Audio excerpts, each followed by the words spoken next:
नमस्कार. MSc final परीक्षेदरम्यान कोणतेही तांत्रिक अडचण येऊ नये यासाठी विंडोज फायरवॉल हे ॲप्लिकेशन कसे बंद करावे हे आपण या व्हिडिओमध्ये पाहणार आहोत. सुरुवात करण्यापूर्वी कृपया खात्री करा की आपण ॲडमिनिस्ट्रेटर युजरनं लॉग इन केलेले आहे. सर्वप्रथम सर्च बारमध्ये कंट्रोल पॅनल असे टाईप करा आणि वर दिसणाऱ्या कंट्रोल पॅनल पर्यायावर क्लिक करून ते उघडा.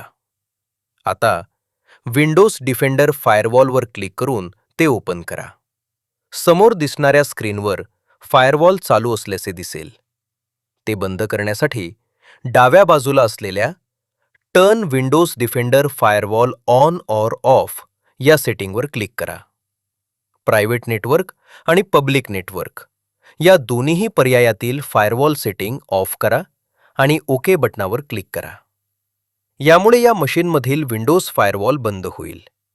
हीच प्रक्रिया तुम्ही इतर सर्व संगणकांमध्ये देखील करू शकता.